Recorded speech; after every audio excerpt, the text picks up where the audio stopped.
Hello and welcome to your in-depth weekly horoscope for week commencing the 12th of December. This is for the Sun or the Ascendant. I'm going to give you some standout strands to look out for, which we can all relate to collectively, but please stay with me. I will then dive deep to give you in much greater detail each of the 12 zodiac signs. Now, as this week begins, a truly notable event. Mercury recently moved into the rather business-like sign of Capricorn, enters its shadow period. This is the period before the retrograde begins, which is on the 29th of December. It comes out of that on the 18th of January. But if we are dealing with anything that is more to do with those worldly affairs, it is going to be important to really manage the detail. But despite this, later this week, Mercury does forge a sparkling alliance with Uranus. And it's suggesting, this combination, that if we can think of new and fresh ways to approach our worldly interactions, even at this late stage of the year, perhaps the shadow period and then the retrograde is asking us to rethink or flex in new ways, which can actually be really valuable to us. Now, also, right at the start of the week, Venus and Jupiter, the two planets of fortune, are just in a square. This runs over from the previous week. It could give us an opportunity to be very generous to someone. Maybe we can get together with people that we have a kinship with, particularly actually through those worldly interactions with Venus in the 10th house. But this is a week when the Sun does square up with Neptune. If you remember, this began on the last day of last week. The Sun in the sign of Sagittarius is very much about discovery, adventure, independence, travel, higher knowledge, philosophies, and even education. Can be around the rule of law. Neptune, of course, is very much to do with dreams. It's a very mystical influence, and at its best can have quite a magical impact. But I think this particular influence can see us amplify or exaggerate our senses, even if they're not conscious. So if something just puts us in a bit of a spin, there could be a tendency to buy into it a little bit too much. Ironically, Jupiter, the other ruling planet of Pisces, along with Neptune, is in a sensational link with Pluto for the whole of this week. If there is something that you've been working on in a physical way for a long time that has required a great deal of patience, it could be your links with someone that have been developing, perhaps not so much at a tangible level, more an instinctive level. There could be someone that your association with can actually end up being very fortunate indeed. And from Monday through to Thursday, the Sun's in a very constructive link with Saturn.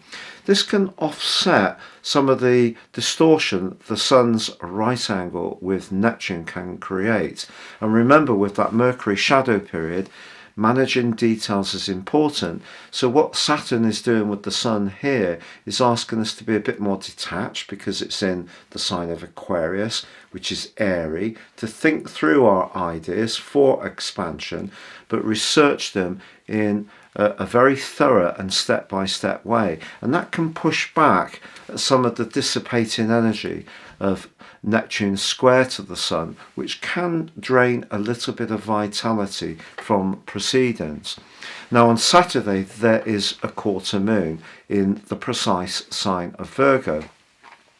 This is just saying to us, if we do feel that we want to help out or volunteer or assist people in some kind of ways, that's very laudable. We just need to make sure in the following week that we're not promising to do something that actually becomes a bit of a bind to deliver on, perhaps around those festive arrangements.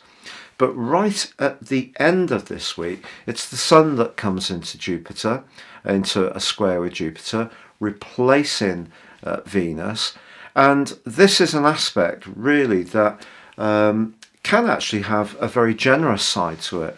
If we can find ways to embrace the more traditional festive strands of looking out for those who are less fortunate, of just small but important gifts, these type of things actually could really have quite an impact on the recipient.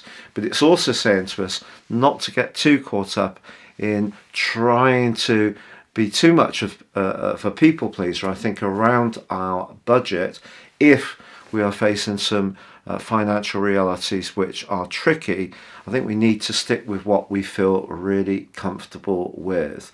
But there could be some kind of discussion at the end of this week where you find yourself talking about something where you have a very different worldview from the person that you're discussing this issue with, but actually you can gain or learn something from what could even be a disagreement if you're open to the possibility.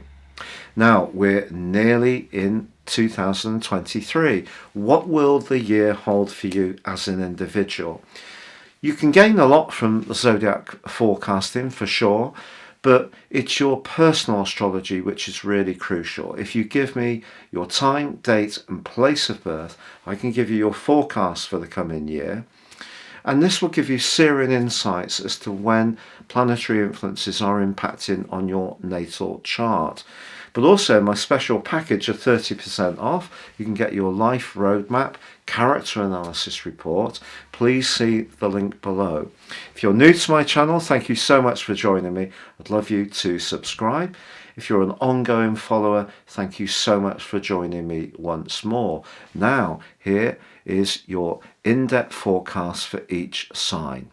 So Virgo, your week commencing the 12th of December forecast sees your ruler Mercury enter its pre-retrograde shadow on Monday. But despite this, Mercury forges a brilliant link to Uranus later this week. Uranus has been provoking you over the last couple of years to change things up. This is an opportunity to really be more self-expressive about some of your ideas.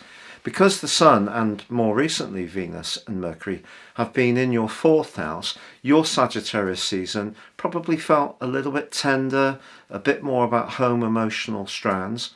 But with Venus and Mercury now in your 5th house, this is really priming up your possibilities to be more interactive, social, mixing and mingling over the festive period. The big snag for this week really is the fact that the Sun is in a square with Neptune in your sector of relating. So if there is any relationship which you're not really quite clear about where someone's coming from, or the signals that you're getting are not really ones that you're sure about, this could create even more confusion. But actually the angle between the Sun and Saturn just asks you to use your natural analytical skills to cut through the fog of Neptune and try to get to the details of what's really important. And if someone does seem to be playing a few games, refuse to get caught up in it, because there could be someone else you can relate to in a really dynamic and amazingly positive way because of Jupiter also in your sector of relatings, amazing link to Pluto. This is a very transformational but potentially very positive angle, and one that suggests that where you feel comfortable you can be yourself, and the messages going between you, even if they are more personal, emotional messages, there isn't that sense of misunderstanding or miscues. And I just feel that that will work well for you. The quarter moon, of course, is in your sign this week. And it could be that you feel that perhaps you've been having to spend too much time listening to how someone else feels. And this quarter moon could give you the opportunity to push back and say, well, look, this is how I feel about this matter. And it's important, especially if Neptune is them. They're the ones bringing that sense of uncertainty to your situation. It's important for you to just remind them of your needs and your right to make your own emotional moves and decisions in a way that's balanced with everyone else, but certainly your voice is heard. So I think Neptune can be a bit of a mischief maker for you this week, but there are other influences there that can be very positive indeed.